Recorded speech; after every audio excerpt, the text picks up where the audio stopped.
எல்லா வல்ல இறைவனின் அருள் கருணையை நோக்கி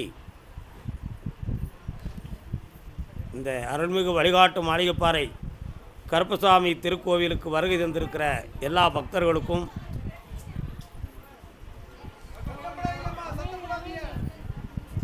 உலகமெங்கும் நமது கோவிலுடைய அருள் நிறை காட்சிகளை யூடியூப் சேனல் மூலமாக பார்த்து தன் மனதுக்குள்ளே தியானித்து கொண்டிருக்கிற எல்லா பக்தர்களுக்கும் உங்கள் அனைவருடைய எண்ணங்களும் என்றும் நிறைவேறி இந்த பூவுலக வாழ்வை நீங்கள் புனிதமாக வாழ்ந்து அனுபவித்து மகிழ்ச்சி பெற வேண்டும் என்பதற்காக என்னாலும் உங்களுக்காக நான் பிரார்த்தனை செய்து கொள்கிறேன். தெய்வ சக்தி என்பதுக்கு இலக்கணம் ஆத்மாவை வைத்து தான் நாம் சொல்ல முடியும். மன ரீதியாக பக்குவப்படாத ஒருவனால் இறை ஆற்றலை பெற முடியாது என்பதுதான் நமது மகான்கள் சித்தர்கள் யோகியர்களுடைய ஒவ்வொரு வழிகாட்டுதலும். ஏனென்றால் மனம் தேவையில்லாததையெல்லாம் பற்றி கொள்ளுகின்ற பண்பு உடையது. புறமனம் உணர்வுக்குள்ளே நிறைந்திருக்கும், நல்மனம் அறிவோடு கலந்திருக்கும், ஆழ்மனம்தான் ஆத்மாவாகவே கொலுவிட்டு இருக்கும். மனம் ஒன்றுதான், செயலால் 3 வகையாக பிரிக்கலாம். எடுத்தவுடன் உணர்ச்சி வசப்பட்டால் அது புறமனம். அறிவோடு கலந்து நன்றும் தீதும் அறிந்து செயல்பட்டால் அது நல்மனம். அந்த அறிவோடு செயல்பட்டது கூட சரிதானா, பொருந்துமா என்பதை காலம் கடந்து உணர்வுபூர்வமாக அனுபவித்து வருவதற்கு உதவுகிற மனம்தான் ஆழ்மனமாக இருக்கும். ஆனால் மனிதன் இன்று வரை புறமனதின் வாயிலாகத்தான் வாழ்ந்து கொண்டிருக்கிறார். ஏனென்றால் கண்டது காட்சியும் கொண்டது கோலவுமாக வெந்ததையோ வேகாததையோ உண்டு இந்த உலக வாழ்வை கழிக்க வேண்டும் என்ற ஒரு வேகத்தில் தான் மனிதன் வாழ்ந்து கொண்டிருக்கிறார். ஏனென்றால் இந்த உலகத்தினுடைய காலச்சூழல்களும் நமது நிலைமைகளும் அப்படிப்பட்டது தான். பணமில்லாத உலகமே கிடையாது. ஆனால் பணத்துக்காக உழைக்க வேண்டும் என்று நினைத்தால் அந்த உழைப்பு கூடும், ஆனால் அதுக்குரிய வெகுமதிகள் குறைவுதான்.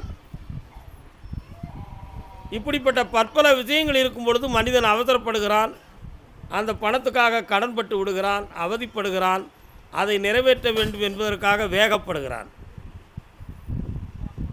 இது போன்ற இன்னும் பற்பல விஷயங்களில் அவனுடைய உள்ளம் பற்றி கொண்டு பல விஷயங்களில் பல குறைபாடுகளை புறமனதின் வாயிலாக செலுத்தி கொண்டே போகிறான்.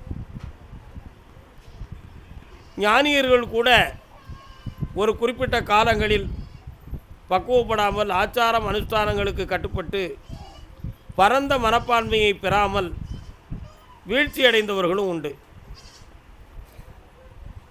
அதில் வெற்றியடைந்த ஒரு பெரிய மகான் ஆதிசங்கரர் அவர்கள். ஆதிசங்கரருடைய ஆரம்பத்தில் அவர் ஞானப்பக்குவத்தை ஆத்ம சித்துக்களை அடைவதற்கு முன்னால் ஒரு சில காட்சிகள் அவர்களுக்கு ஈசன் அவர்கள் காட்சி கொடுத்து அவர் மனதை பக்குவப்படுத்தினார். ஏனென்றால் ஒரு நாள் நதியில் மூழ்கி அங்கமெல்லாம் இறை அலங்காரத்தை தீட்டி அருமையான வஸ்திரத்தை மேனியில் சாற்றி புனிதமான நிலையில் வந்து கொண்டிருக்கும் பொழுது ஒரு வேடன் ஒருவன் ஒரு மானை அடித்து தோளில் போட்டுக்கொண்டு இரத்த கரைகளோடு வந்து நின்றான். அதை பார்த்த உடனே ஆதிசங்கரருக்கு மனதில் ஒரு சிறிய பாதிப்பு. இவன் நம் பக்கத்தில் வந்து விட்டானே என்று நினைத்து உடனே அருமையாக சொன்னார், தள்ளி நில்லப்பா அப்படி என்றார். அந்த வேடன் அருமையான ஒரு வார்த்தையை சொன்னான். தள்ளி நிற்க சொன்னது என் உடலையா என் ஆத்மாவையான்னு கேட்டார். அந்த கேள்வி ஆதிசங்கரரை சிந்திக்க வைத்து விட்டது. ஆஹா, செத்த சடலம் போல் மானை தோளில் போட்டு இரத்தக்கரையை மேனியில் வைத்து வில்லம்போடு சுத்தமில்லாத காட்சியை கொடுத்துக்கின்ற வேடனின் வாயில் ஆன்மாவை பற்றி விளக்கம் வருகிறதே, நாம் தான் தவறு செய்து விட்டோமோ என்று நினைத்து ஆதிசங்கரர் பிரமித்து போய் நின்றார். உடனே வேடன் கேட்டான், என்னப்பா விழித்து பார்க்கிறாய்?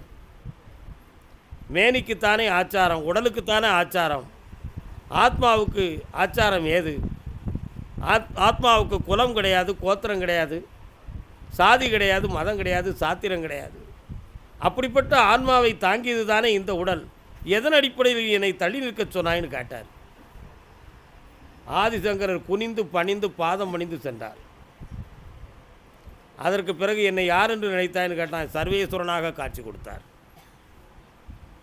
ஏன்? உன் உள்ளத்தில் இருக்கக்கூடிய இந்த ஆச்சார அஞ்ஞானத்தை போக்குவதற்காகத்தான் இந்த காட்சியை தந்தேன்னு சொன்னார். அப்போ எல்லா உடலுக்குள்ளே இருக்கக்கூடிய ஆன்மா புனிதமானது என்பது இங்கு விளக்கப்பட்டது. புரிகிறதா? அப்போ ஆத்மாவுக்கு அவ்வளோ பெரிய சக்தி.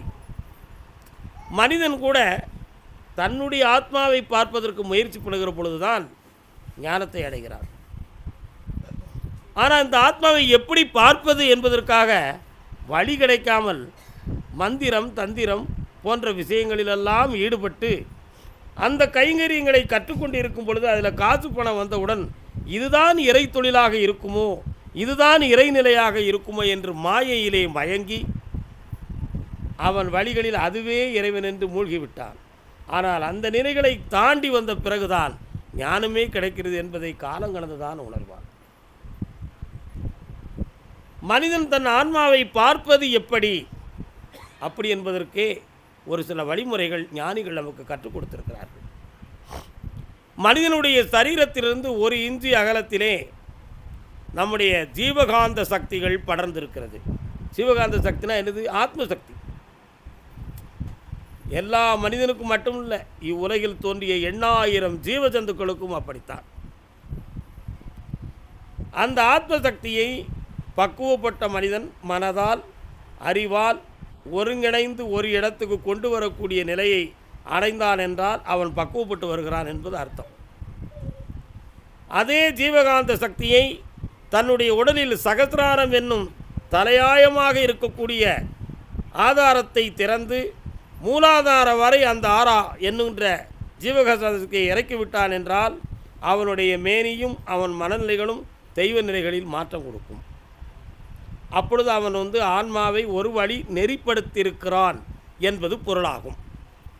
நெறிப்படுத்தியிருக்கிறான் என்பதுதான் பொருளாகும். அதற்காக ஆன்மாவை தெளிவாக்கி விட்டான் என்று நினைத்தால் அது தவறான கூற்று. ஏனென்றால் சரியான வழி அதுவல்ல, அதுக்கு அடுத்தும் ஒரு மார்க்கம் இருக்கிறது. மூலாதாரம், சுவாதிஷ்டானம், மணிப்புரகம், அநாகதம், விசுத்தி, ஆக்ஞை, சகசிராரம் என்னும் 7 ஆதாரங்களையும் திறவுகோலால் திறக்கணும். எங்கே இருக்குது திறவுகோல்? ஞான திறவுகோல். அந்த திறவுகோல் எங்கே இருக்குது? மனதில் இருக்கிறது. அந்த ஆதார சக்தியை திறந்து ஜீவகாந்த சக்தியை உள்ளே நிறுத்தி தான் பிரமித்திருக்கக்கூடிய பிராண அலைகளை ஒவ்வொரு அங்கத்திலும் செலுத்தி ஒவ்வொரு உறுப்புகளிலும் செலுத்தி அதை பரந்த நிலையாக்கி விட்டோம் என்றால் அதுவே ஒளி, சக்தி, ஞானம். ஒளி என்னது? உள் ஒளி. உள்ளொளி என்றால் என்ன? கண்ணு தூங்குகிற பொழுது கூட காட்சியை பார்த்துக்கிட்டு இருக்கு கனவில். ஆனால் கண்ணை விழித்தாத்தான் இந்த உலகத்தில் காட்சி தெரியும்னு நம்ம எல்லாரும் தெரிஞ்சுக்கிட்டு இருக்கோம். ஆனால் தூக்கத்தில் கண்ணை மூடிக்கிட்டே நம்ம கனவில் நேராக நடக்கிறது மாதிரியும் பார்க்குற மாதிரியும் ஒரு பெரிய விஷயத்தை பார்த்துக்கிட்டு இருக்கமே. அப்படி என்றால் அந்த ஒளி எங்கிருந்து வந்தது? அதன் பெயர்தான் உள் ஒளி. எங்கோ ஒரு நாள் பார்த்த ஒரு விஷயத்தை கண்களை மூடிக்கொண்டு பார்த்தாலும் நம்முடைய மன கண் முன்னால் நிற்கும். அப்பொழுது தெரிந்த ஒளி எது? அதுதான் உள் ஒளி. இந்த ஒளியை நிரந்தரமாக ஆக்குகிற சக்தி காஸ்மிக் ஆஃப் ரேஸ். ஆகாய மார்க்கத்திலே பிரபஞ்ச ஒளியாக படர்ந்திருக்கக்கூடிய காஸ்மிக் பவர் என்னும் ஒரு பிரபஞ்சம். அந்த காஸ்மிக் ஆஃப் ரேஸ் என்பது பிரபஞ்ச ஒளி. அந்த பிரபஞ்ச ஒளி என்பது என்ன அப்படின்னா, ஒரு இடத்துல விளக்கு பொருத்துகிறோம், அந்த விளக்கு ஒரு குறிப்பிட்ட தூரத்துக்குள்ளே ஒளி வீசுது. ஏன்னா நம்ம கண்ணுக்கு அவ்வளவுதான் தெரியும். ஆனால் எப்படி ஒரு ஜோதி சுவாலையாக இருந்தது இந்த 10க்கு 10 ரூமுக்குள்ளே மட்டும் படர்ந்து தெரியுது அப்படிங்கிறத என்றைக்காக நம்ம சிந்தித்ததில்லை. ஏதோ வெளிச்சத்தை பொருத்திட்டோம், ஒளி கிடைக்கி அப்படி நம்ம நினச்சிட்டோம். அது ஊடுருவித்தான் இந்த 10க்கு 10 ரூமுக்குள்ளே இருக்குது. ஆனால் அதுக்கு பின்னும் அதனால் ஊடுருவித்தான் அந்த ஒளி சென்று கொண்டு இருக்கிறது. ஆனால் அதனுடைய சுவாலையினுடைய பவர் அவ்வளவுதான். ஆனால் அது வெகு தூரமாக அந்த ஒளி சென்று கொண்டு தான் இருக்கிறது. இதை போல கோடிக்கணக்கான ஒளிமயங்களெல்லாம் இந்த பிரபஞ்சத்திலே ஒளி வீசி ஒன்று கூடிய ஒரு பேராற்றல் மிகுந்த ஒளிக்கு பெயர்தான் பிரபஞ்ச ஒளி என்பது ஆகும். இந்த பிரபஞ்ச ஒளி எதுலாம் இருக்குது? ஜடப்பொருளிலும் இருக்குது, ஜடாப்பொருளிலும் இருக்குது. ஜடப்பொருளிலும் இருக்குது, ஜடாப்பொருள். ஜடப்பொருள்னா உயிர் இல்லாத பொருள், ஜடாப்பொருள்னா உயிர் உள்ள பொருள். இந்த எல்லா பொருளிலும் இருக்குது. எப்படி அதை கண்டுபிடிக்க முடியும்?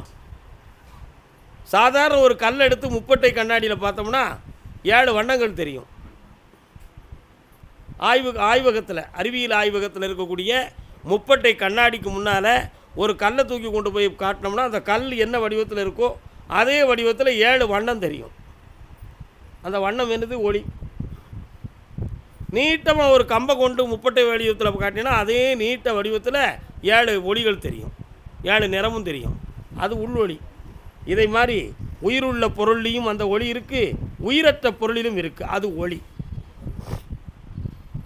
மனிதன் ஞான நிலை என்கிட்ட இருக்கக்கூடிய ஒளியை மேனிக்கு என்னால் பாய்ச்ச முடியும். என்னிடம் இருக்கக்கூடிய பிரபஞ்ச ஒளியை உன்னுடைய மேனியில் என்னால் படர வைக்க முடியும். அதுக்கு பேர் சக்தி. அப்போ ஒளி சக்தி. அந்த சக்தியை அடைந்த நிலைக்கு பெயர் ஞானம். அப்போ ஒளி சக்தி ஞானம்.